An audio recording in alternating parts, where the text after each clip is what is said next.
Hello everyone, and welcome to this week's episode of Embarrassing Stories. First up we have TIFU by Trying to Fly Like Peter Pan by Potato Sloth.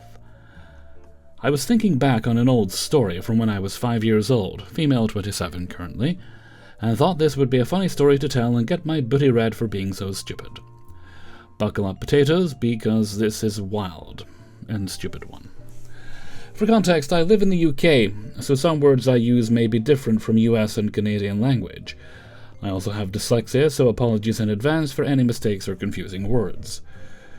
So, flashback to my dumb self at 5 years old. It was school time, and I was in primary 1.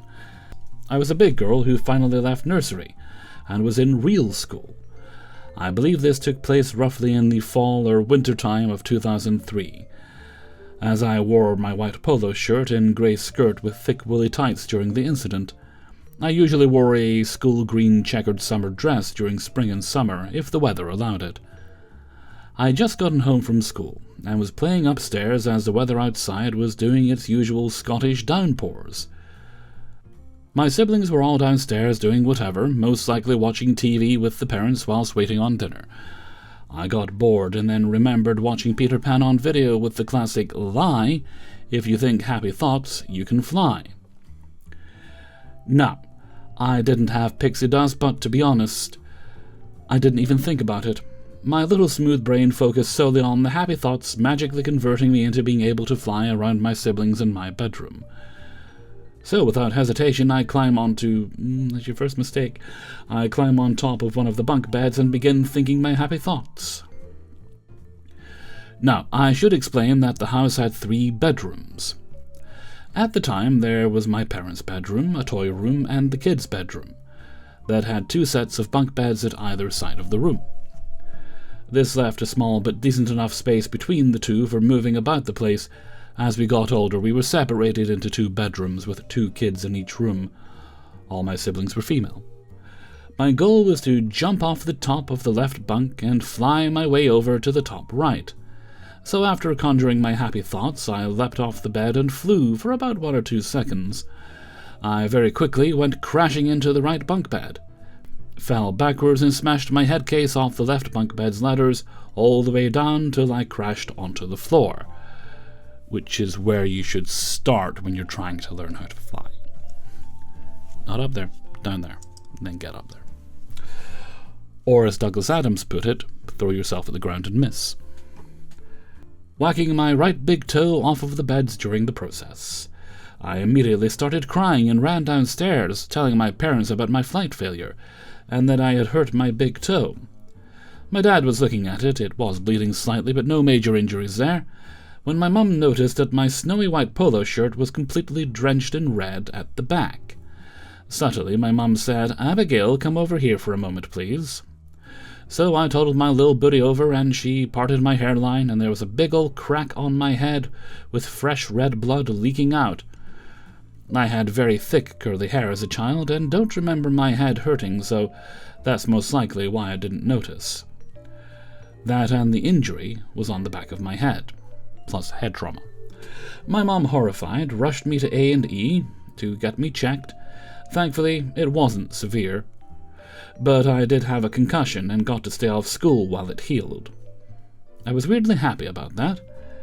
Now that I'm 27, and still incredibly clumsy, I think back to that memory and cringe at my younger self's stupidity for actually thinking and believing I could fly, 'cause happy thoughts equals fly. Obviously, I now know better and firmly believe there should be a warning on old Disney movies that let children know not to actually attempt this. Although I'm sure Disney didn't expect an idiot like me to actually try it. I can laugh at myself now and see it as a funny story to tell at parties, or even on the dating scene, if I feel like it'll get the laugh it deserves. Story number 2. TIFU by accidentally emptying brown liquid down my leg right before a presentation, by consistent P4165. Yesterday I stayed up finishing a research proposal and presentation due the next day. I woke up exhausted. Cognition at about 12%. Impressive. No time for breakfast. Luckily, chocolate meal replacement drinks exist. I bought one to drink between classes. First class ends, one more to go. Open bottle, take a sip, loosely screw the lid back on. Forget, put in pocket. Walk around, everything is fine. Sit on the floor. Gravity. Why am I wet and cold? I look down. Brown puddle in my lap. Brown puddle on the floor. Oh fuck. Oh fuck. Two people walk past. I panic and try wiping the floor with the only paper I have. A bank statement. It just smears. Turns out receipts aren't very absorbent. Out of options, I flee the scene and sprint to find a single-stall universal bathroom, while leaving a sticky chocolate milk trail behind me. Brown liquid is running down my leg from my crotch. I am wearing shorts.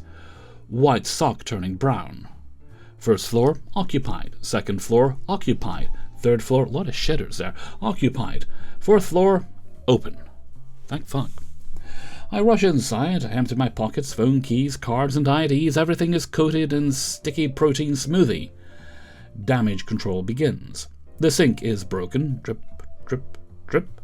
The sink dispenses approximately 2 mils of water per minute.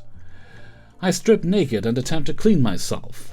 The toilet paper disintegrates into wet confetti, and I resemble a breaded chicken strip.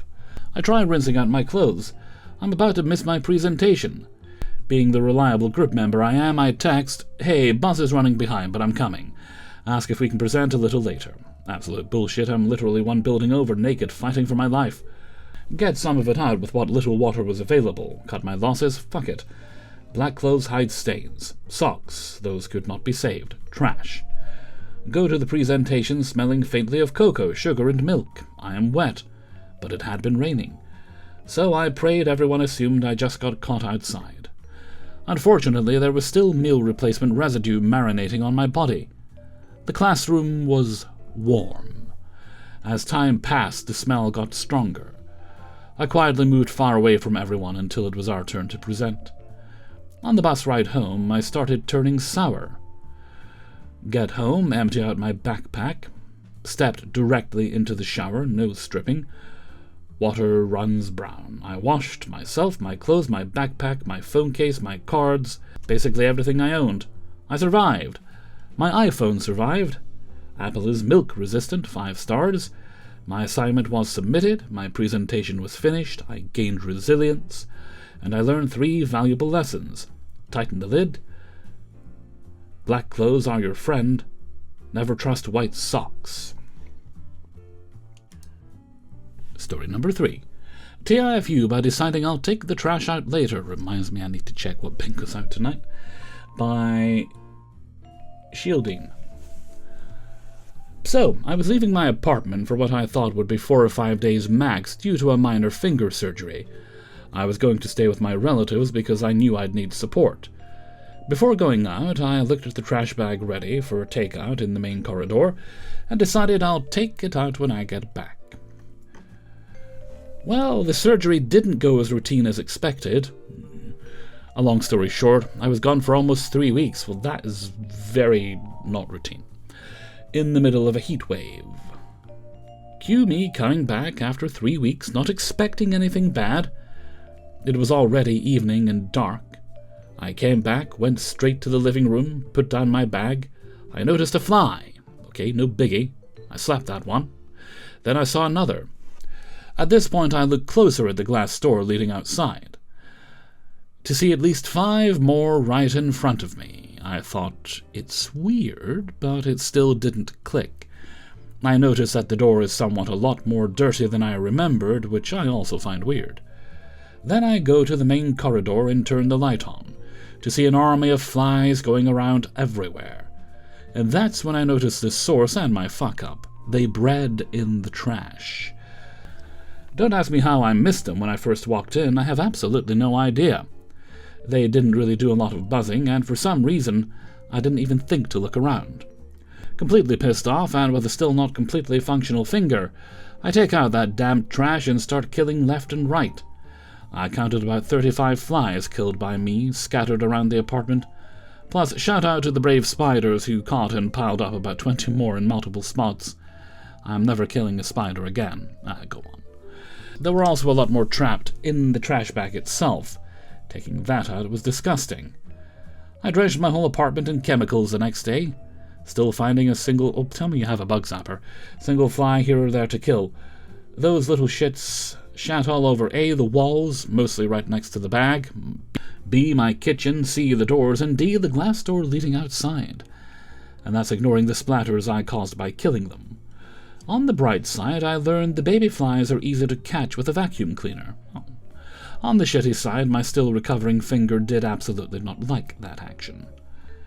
Overall, 0 out of 10 would not recommend, and never postpone taking out the trash again. Well, that was good advice for us all. Alrighty, story number 4 is TIFU by calling a supervisor a moldy wet blanket by Fat Bear Cocoa Monkey. Backstory. For the last 4 months, I, 40 and female, have been doing little doodles on the department whiteboard to add a little whimsy and color to our area once a week. Usually just 10 minutes of my downtime. I tend to have a fair amount of time on my hands when everything is running well. Don't let your bosses know that. Sometimes a little more for detailed doodles. 2 goblins fishing, a gnome in a duck-shaped pool floaty with a cocktail, a very pinchy crab, a girl in a sun hat flying a kite with her dog at her side. Things that just made people smile. Over the course, I had several people come up and tell me how much they loved coming through each week to see what new thing I had drawn. I didn't do it for attention or to waste company time. I just needed a micro-expression of my creative side. Which brings me to this past Monday. I didn't have a lot of time that day. We were missing a key person, so I settled on a simple happy pig wallowing in a mud puddle. Took me 5 minutes. The person we were missing was the only one in our shift who was trained for a certain job, which piled up in his absence. 3rd shift rolls round, and of course the job we couldn't do on our shift fell to them. Upset by the amount of work we left them, the supervisor sees my little doodle, and decides it is somehow to blame. In an email to the apartment head, he said something along the lines of, "They got time to draw, but not do see." And thus the decree came down that no more doodles would be permitted on that whiteboard. I was pissed, mostly because the clueless knob essentially accused me of doing my doodles instead of doing work. I take great pride in my work ethic, and made they showed you what they think if you basically remember it. About what, when, and how long I doodled to avoid it being seen as a problem. Once a week, only in my downtime, and obviously safe for work imagery.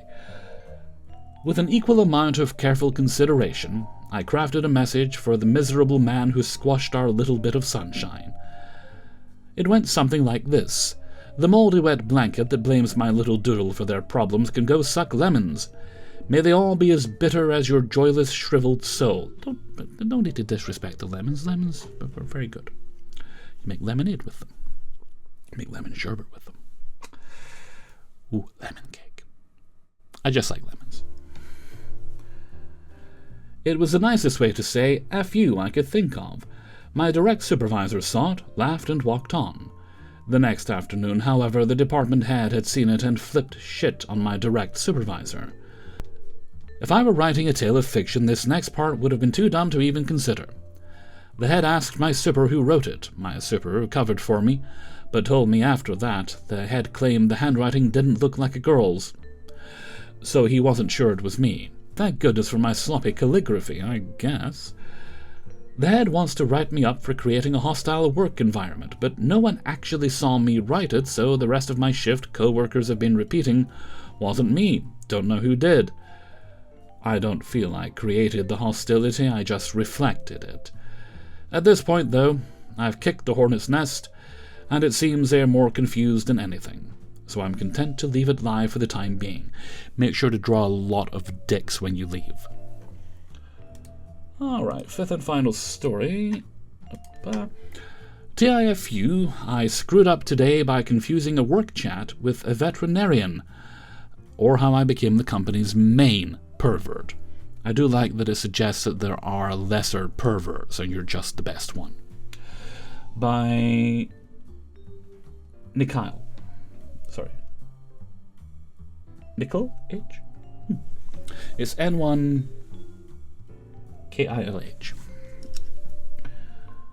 It happened literally 2 hours ago.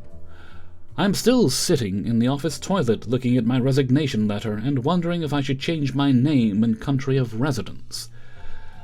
A little context.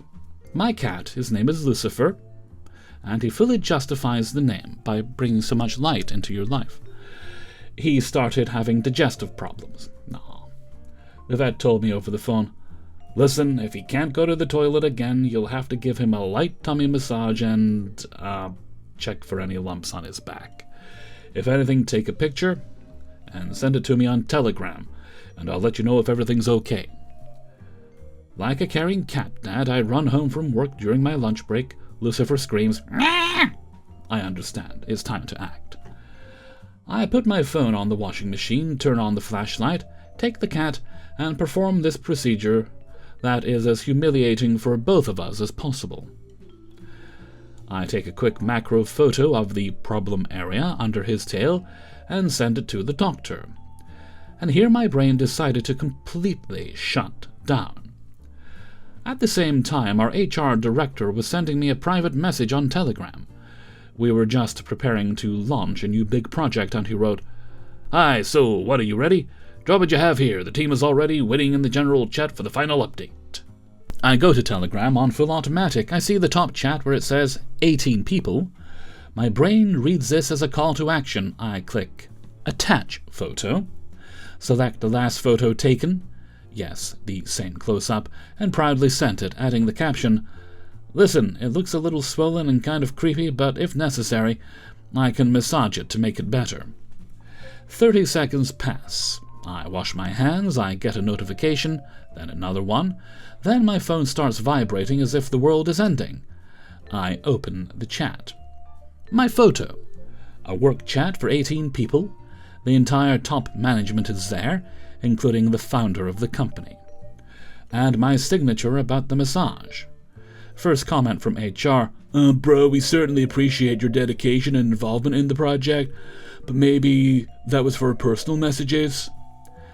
Second comment from the founder, "I'll probably refrain from commenting on the design of this interface."